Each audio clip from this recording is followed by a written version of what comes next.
being 8:30 with our high beam. And this morning, we are graced by Wilma Mullet, the Executive Director of the Tuscarawas Arts Partnership. Wilma, good to have you come in, especially in these conditions. Thank you. Yeah, definitely. Woke up and it was -1 and thought, I'm just going to go back to bed. I can't do this. It looks like you did a good job. You came in prepared, so we appreciate that. And you have to be these days because your plate's pretty full, and you can only tell us about most of it today. So I'm impressed. Yeah. This is kind of really taken off, hasn't it? And partly it's mostly your fault, but then it's mostly things that you have to take care of. So I just have to say that there's a lot of well, I mean, definitely in this position, I couldn't do everything without the support of the community, the people that I get the opportunity to work with. So they're the ones that keep me motivated to keep going and even just keep on being inspired. So inspiration really plays a role in me being able to do everything that I do. But I know down the road, I'm thinking about if I can hire any more people, this is the positions that I need to hire for, and we'll eventually get there. that is good news, though, right? Yeah, it is. Yeah, it's definitely making its way for those efforts for our capacity building, but we still little ways to go, but we're on our way. Very good. Well, speaking of needing some people, it's kind of related to an arts camp that you have coming up, so I'll let you wind that all together. What is this arts camp, and who do you need? Yeah, so we have, so we're partnering with the Tuscarawas County Public Library System, and specifically, I've been working with Jeff Bray and Maggie Dodds, and so the idea behind the Adelante Arts Camp, it was inspired by a project that we did this last summer for the Latino Mural Project, and we, I remember the conversation over, in 2020, whenever we were all shut down and just doing virtual meetings, I had a meeting with Jeff to learn more about the Guatemalan community, the Latino Hispanic community that's here. And from that conversation, we just kind of talked even more about what if we can do a public art project where it celebrates the community, which was how the Latino Mural Project started. So now that mural is on display in downtown New Philly for anyone that wants to go by there. We had great artists that worked on it last year, as well as a group of 12 kids that were involved in the project. And from that, we thought, well, what if we can continue this even more year after year? So we decided to structure it as a summer arts camp called the Adelante Arts Camp, and Adelante means to move forward. So moving forward in the arts for the 6th to 12th grade Latino and Hispanic students here in Tuscarawas County. And so this year we decided to go with photography and creative writing as the subjects for the summer arts camp. And so we're actually looking to hire some photography instructors and creative writing instructors. Or if it's one person and you do both of those really well, I saw that you would take that too, yes, right? Yes, definitely. Yeah, and the idea behind it too is we want to give the students an opportunity to pretty much capture their stories and create and do a creative works through a collective book that we want to put together at the end of the summer arts camp, do an exhibition as well, which those details will be to be determined as the camp goes forward. But the instructor will primarily be in charge of facilitating the camp itself, so the curriculum for it. And that's stuff that between Jeff, Maggie, and myself that we're there to help support. And it is a paid position as well. So we do want to make sure that the instructors are paid. And also, if anyone is interested in donating towards the project, they certainly can.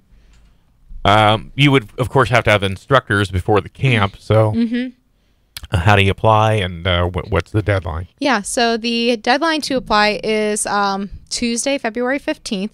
And we just asked if you're interested as instructors to submit a resume, a cover letter, and then just a sample portfolio of your work to my email address, which is tuscarawartsartspartnership@gmail.com. I quizzed you about that before. It's long. Yes, it is. I didn't choose the email. I'm so sorry. But it's easy to remember because that's who you are. So. Yes, it is. Okay. And so then with that in mind, that gives time to create a curriculum. And then when is the camp actually taking place? Yeah, so we're going to do an orientation with the students and instructors as an introductory on June 2nd. And then the camp will start June 14th, goes all the way until July 28th. And it's only going to be on Tuesdays and Thursdays for a few hours in the middle of the day. Okay, so a couple of days a week, but lots of mid-June to late July. So that gives time to put all that together. That sounds very interesting. Yes, yeah, we're really excited. It's going to be a great opportunity for the kids. It's a good chance for people in the community to be involved with learning more about the local community as well. So it's just a good outlet to be able to provide something like that for students to have that creative opportunity to tell their stories and to explore other art mediums as well. I would think that the students in this are going to be really excited. I mean, that just sounds like something that they're really going to be into. So being into something, you got a big anniversary coming up with Art on the Alley. Yeah, so very exciting that we're going to be celebrating our 5-year anniversary with Art on the Alley. Yeah, coming up on Sunday, May 1st.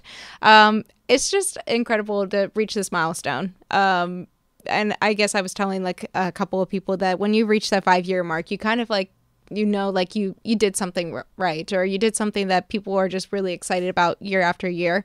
And Art on the Alley definitely couldn't have happened without some of the amazing committee workers that we have right now, and just the community overall coming together, and our artists that have, like, some of them have been there since day one when Art on the Alley started. So as vendors, and I mean, they just keep coming back year after year, and more people have joined. So really, Art on the Alley wouldn't have happened without the artists behind it too. So huge thanks to our artists for helping us even get to this point. And it's grown a little bit, and I think the businesses that are close by, they are really on board too, aren't they? Oh yeah, definitely. I mean, especially as we've realized that we've expanded the footprint. Some of the most of the local businesses, like a few of them have been involved like from the beginning as well, and then it's just kind of like grown from there. And the support from our downtown New Philadelphia businesses have been incredible. Just letting us be able to be there in that space and create a place for our community to come and be able to gather, enjoy each other's company, and be able to support our small businesses too. So they can go out and they can shop downtown, and they can explore downtown New Philly if they've never really had a chance to. So, and that's the beauty of this event, is it's not only just something that residents can expect year after year, but we see more and more people coming in from outside the area, and that's really exciting that it's gaining that kind of traction and bringing a lot of activity to downtown New Philly. And bring your family, because it's kid friendly too. And so if you're new to it or wonder where it's going, what alley are we talking about? Where is it located? Yeah, so it's usually on the alley is the intersection of Ashwood Lane and First Drive, northwest and southwest. So I mean, I would say like it's on the west, like the western-ish side of downtown New Philly anyways. So if you know like where Daily Grind is, and Quaker Cinema, and like the I'm blanking so hard this morning. I haven't had enough coffee this morning.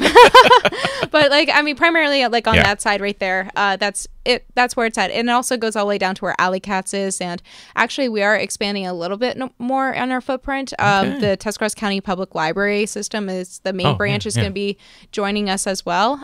So they're attending our meetings right now, and they are going to be in charge of the partnering with STEAM centers to create like a kids zone area. So there will be kids activities for them, and fun.